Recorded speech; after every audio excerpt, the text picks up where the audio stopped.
Hi everyone, welcome to Around the World in 80s Movies. My name is Vince Leo. I am the author of the film review website Quipster.net. I invite you to check out over 4,000 of my written reviews. You can read there. I've been doing film reviews since 1996, so quite a lot to choose from, including films of the 1980s. That's Quipster.net, Quipster.net. Today we're going to go to a film that kind of goes around the world, at least at different periods of time. It's called Bill and Ted's Excellent Adventure. A pretty big movie when I was in college. I was probably at the right level of maturity to really get this film. It's a comedy, science fiction, fantasy. It's PG rated because of language and some rude humor, and runs an hour and 30 minutes. Keanu Reeves and Alex Winter are the main stars as Bill and Ted. George Carlin, Bernie Casey, Amy Stock-Pointon, Terry Camilleri, Dan Shore, Tony Steedman, Rod Loomis, Al Leong, Jane Wiedlin of the Go-Go's, and many more people are in this film. Stephen Herek is the director. The screenplay is credited to Chris Matheson and Ed Solomon. So those of you who grew up in the era know this is a quintessential teen flick of the late 1980s. Bill and Ted's Excellent Adventure has gone from a minor cult hit in the theaters to an adolescent staple for people in that era, with an archetype that would be emulated by other famous so-called stoner teen duos like Wayne and Garth from Wayne's World or Beavis and Butthead. Now, none of those are actually stoners because they don't smoke pot, but I think that's the vibe you get while you're watching these characters. It's a formula that seemed to work well at the time. The dumb but cute fun always allows you to laugh with the comic duo instead of at them. With director Stephen Herek, who also directed films like Don't Tell Mom the Babysitter's Dead and Holy Man, he never makes the mistake of taking the characters, their situations, or even the entirety of human history, for that matter, all that seriously. Now, don't bother trying to bring in any logic or common sense into this adolescent fantasy. If you do that, you'll probably be in the right frame of mind to enjoy the modest humor and the infectious geniality that the characters provide. The setting of Bill and Ted's Excellent Adventure is San Dimas in California. This is 1988, where these two high school aged boys, Bill S. Preston Esquire, he's played by Alex Winter, and Ted Theodore Logan, played by Keanu Reeves, are on the verge of flunking out of school. Their last hope of academic survival is their upcoming oral presentation in history, which they only have a couple of days to prepare for. They both need an A+ on this exam, and it's at this critical moment in their lives that they're visited by a man called Rufus, played by George Carlin, along with themselves from the near future. Yes, they see themselves and actually give themselves advice from the future.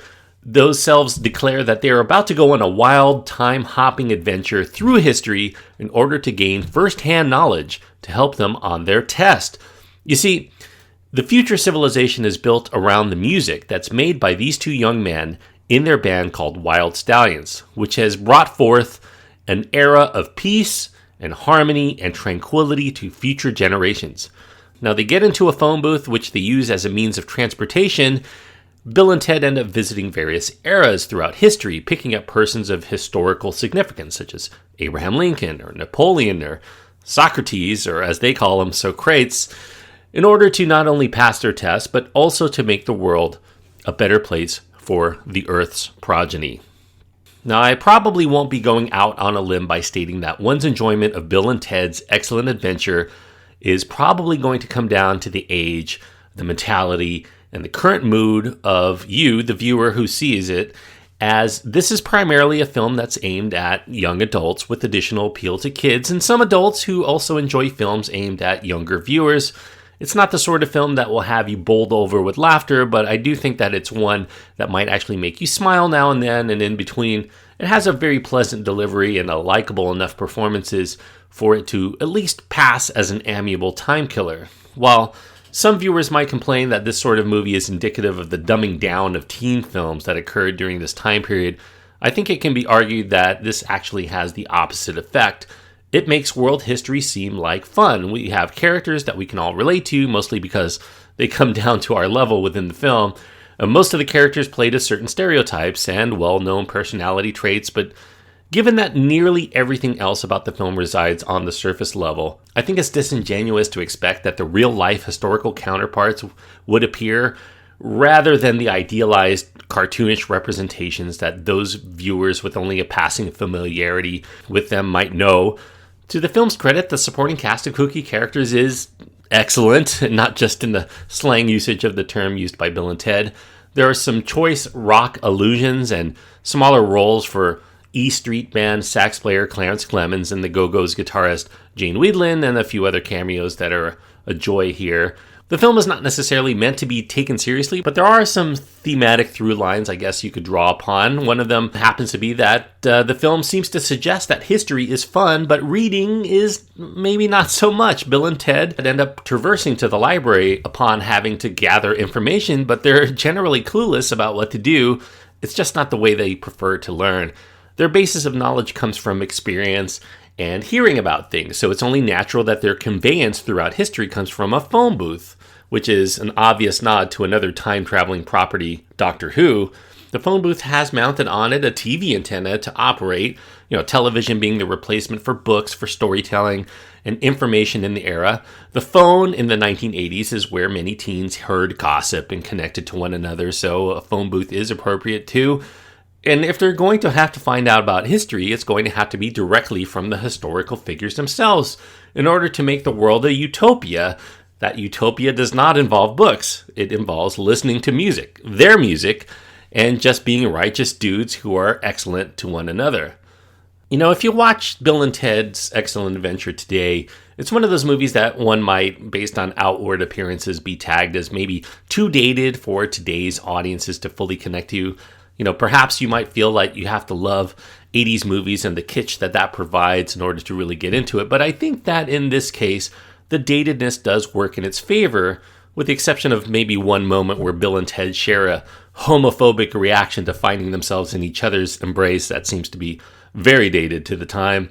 Like many other teen comedies of the 1980s, there's this sense of innocent fun, of adventure that comes without a high overhead, and also without pretense on being anything more than a film that's meant for entertainment only.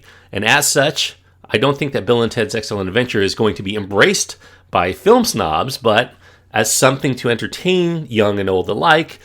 It may not be a home run with everyone, but it's almost certainly going to be a hit with most people.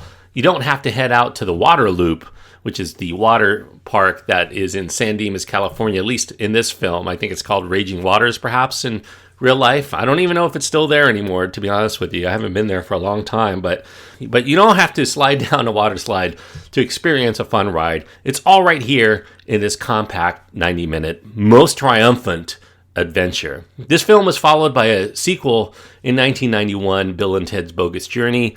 I'm not sure if I'm going to be covering that on this show because, like I said, I cover films of the 1980s. I have made an exception with Star Wars, but perhaps on a future episode I might find a reason to tack that on here. So I'm going to leave it at just this 1989 film for now, and I'm going to give Bill and Ted's Excellent Adventure on my scale 3 stars, which means I do think that this is a worthwhile film for those people who enjoy this kind of movie. If you love films of the 80s, you like Keanu Reeves, especially his younger self, it's just really kind of infectious fun. I probably watch it once every 2 or 3 years, and I seem to always have a good time with it.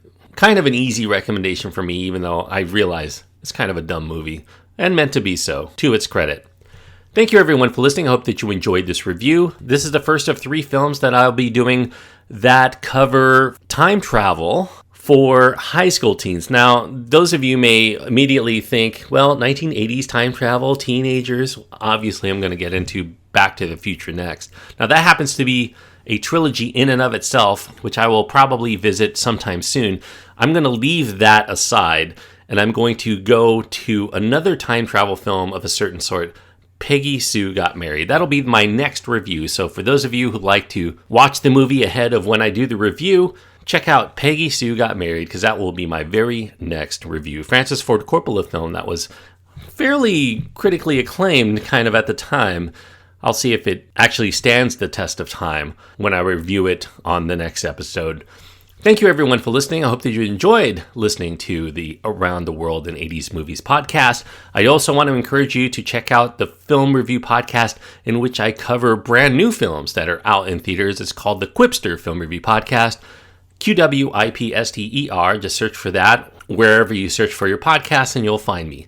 Until you hear me again, I hope that you click that subscribe button and you'll continue to take this journey around the world in 80s movies with me. Review. We all know it's so hard.